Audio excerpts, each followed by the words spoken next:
this. Yes! Yes! Yes! I love cooking! Oh my god, they found me! All I wanted to know is how to cook.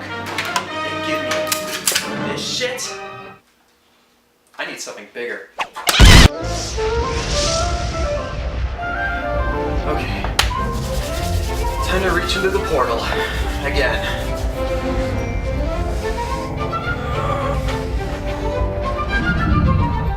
Hell yeah! This is gonna be sick. Alright, time to kick some ass.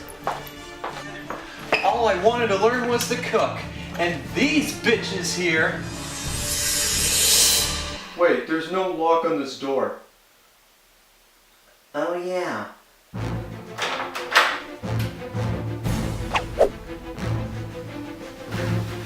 Okay, you look in the other door. I'll keep going this way. Okay.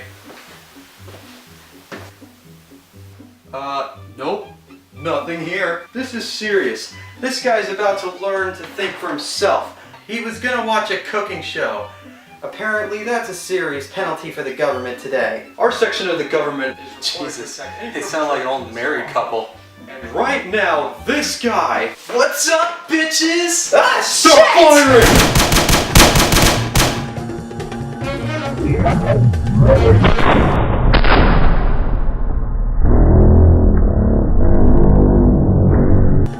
Shit. Haha, got you, sucker. I always wanted to say that. Wait, where's the other guy? Well, dude, time for you to go. Seriously, you're going down, man. When you have to shoot, shoot. Don't talk. Seriously. No wonder henchmen die so easily. Speaking of henchmen combusting into blood from attosecond-like environments, I think it's about time we look at one of the greatest first-person shooters ever. Let's check it out.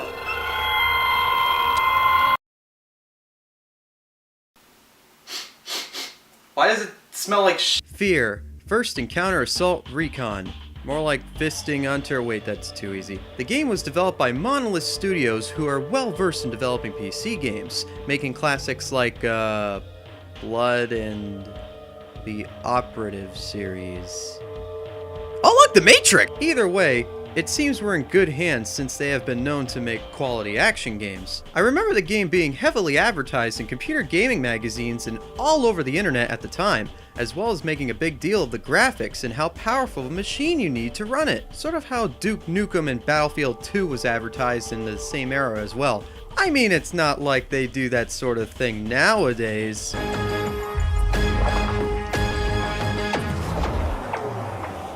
Oh, wait. Damn, do I need an XPS machine or what? They even advertise it in the game. Either way, the hardware requirements were steep at the time, and I'm safe to assume that it'll fry my machine from all the calculations it'll need for blowing faces off. I digress. Let's stop holding off and proceed with caution.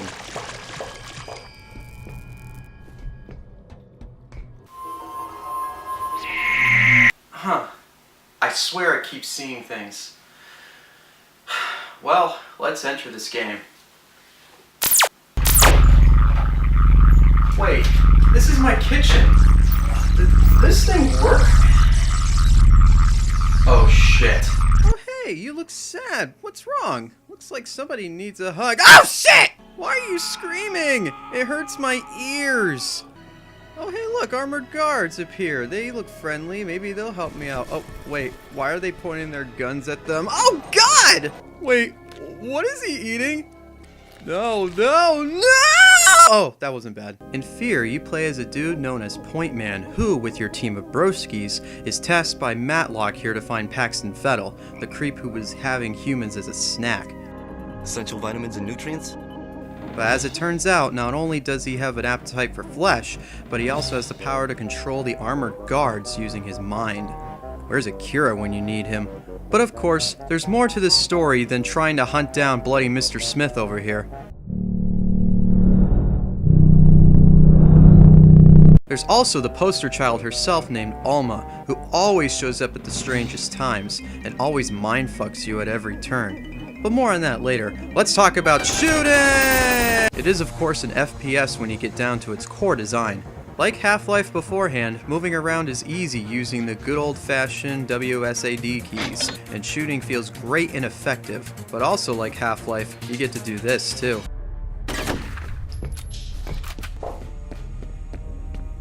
Well, at least these segments aren't long. Also, you can do this! Man, I feel sorry for the janitors in this game, and it's not just because of the office supplies I shot up as well. As you can see, this is another big draw of the game. Not only is slowing down time extremely satisfying, it also adds to another strategy to gameplay. The word prioritize is probably the most relevant in this case. Wonder why there are so many health kits lying around? Yep, you guessed it. Sure, you can technically beat the game without relying on it, but if it's your first time playing, you won't be so lucky. Enemies are fast and cunning, so using slow-mo in some parts is quite necessary if you want to live. I often consider Fear and Halo to be the best examples of well-designed FPS AI, and the clones are no different to the elites. They had me on my toes constantly, running around and always trying to find cover if they were outmatched or finding an advantage whenever they can. This is what makes it so rewarding when you defeat a wave of enemies using what weapons you have. And oh boy, let me tell you about the weapons. Guns, guns, and more guns. The gun goodness in this game is just pure bliss. If you count shooting dudes in the face peaceful.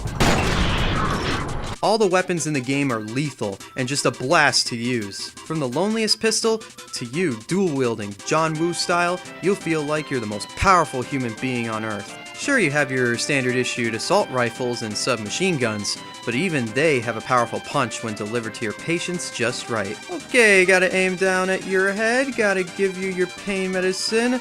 BAM, bitch! I'm a great doctor, but allow me to introduce to you the greatest shotgun in history. With a little montage.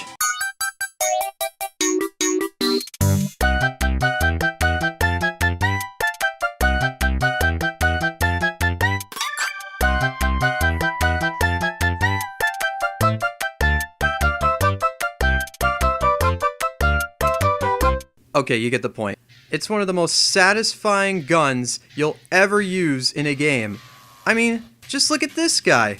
He looks satisfied. And this guy? You know he has a story to tell to his friends.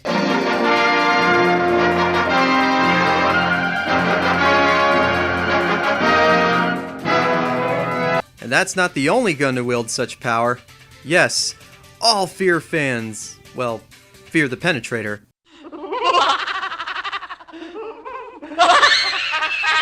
It just literally shoots a giant nail into the victim. I call it the stab gun because that's essentially the purpose. You have others that you get like the laser beam, rocket launcher, and a more powerful shotgun. But hey, it's not a Fear discussion if we don't talk about the enemies, which you fight constantly. Well, not really. As you continue through the detailed environments, you come across notable places like warehouses, abandoned factories, an office building, and another office building. I think that's a different factory. Oh shit, a truck! I'm sorry, it's a scary game, and those places are the most creepy at night, considered you're stacked with so many effective weapons along with slowing down time that you'll feel like you can take down a small country. Wait, but as you continue through your trek to capture Cannibal Corpse over here, you keep seeing, indeed, a lot of creepy and disturbing things in the namesake of the game. With all this firepower, you'll have to be prepared for anything, especially this. Or this.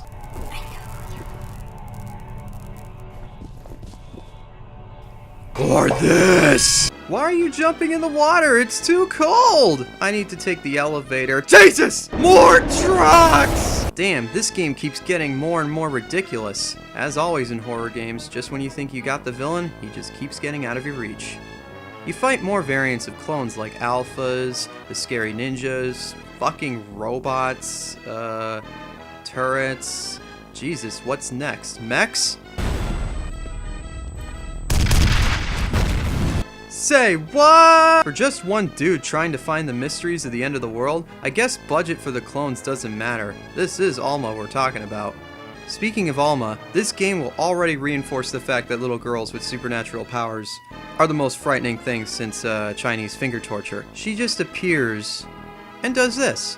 These encounters happen randomly, but helps the overall pacing of the game, which is one of my favorite things about it actually. It's relentless. You go from shooting clones in the face, thinking you've seen enough of them for a while, then along comes this! This is what makes the game keep you on your toes, excluding the scary hallways, invisible ninjas, and weird physics that happen so often. But it's the unpredictability you experience throughout each environment that makes the game so tense to begin with. Like I said, you're this powerful soldier, so with this character shift from being weak and helpless like in Silent Hill and Amnesia, to something more equipped like, again, Half-Life, is such a difference in horror design. You're powerful and the game knows that, which means it can literally throw a curveball or freaks to ruin your perfect kill streak. Back to the story, you can initially take it as a grain of salt, but if you choose to, you can pick up the phones or activate the many laptops you see to get a bigger scope on what happened. You'll hear more about the employees and their involvement in trying to cover up the incident. Hi, it's Genevieve. I just want to remind you that the Origin facility was a liability long before this situation erupted. I was simply trying to clean up an old mess. I was hoping we could renovate or even repurpose the site, but clearly the risks are unacceptable. I see no alternative but to destroy it completely. If you have a better suggestion, I'd love to hear it. In the meantime, I have a company to save. Man, Genevieve is such a bitch. Come to think of it, I don't like anybody that shows up in this game. Except for the broskies. Nutrients? But this guy. This fucking guy. Why do you want us to bring down the security system anyway? Never mind why. You want my help, that's the price. In all my life of playing video games, this dude is the biggest piece of shit I've ever seen. He's useless. It makes me want to shoot him endlessly. I'll just let obesity finish the job. Oh, lay there. You deserve it. Anyways, pertaining to the story, you get more evidence of Alma being a bitch, Pax and Fettel being more of a bitch, and all the employees being even bigger bitches. They either ran away in time or are dead in front of you. But as you go forward throughout the campaign, you'll find out more about your personal involvement and stumble upon a cool twist, which of course will leave you baffled either way. Also, there's ghouls. So after crash landing into an abandoned building, fighting with lasers, going into a construction site, drugs, and going into a secret elevator, it's time to go into a secret base where, you guessed it, more walking through corridors and killing every clone ever. Once you go further into the lab, you see Harlan Wade, the head of the entire project for Alma, shoot Mapes, and head inside to his secret lab. The final phase of his operation is to free Alma, but in a twist of events, he gets vaporized. This is where all hell breaks loose as you try to find your way out of the building before the ghouls get you. Did I mention anything can happen in this game?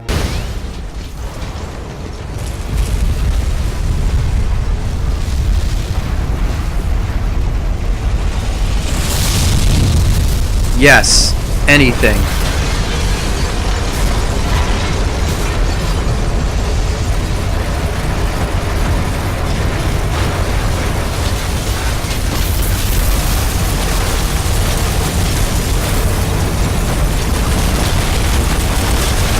Oh god! Holy shit. That's one of the creepiest things I've ever seen in any game. Wait, why do I have the gun still? Oh my god!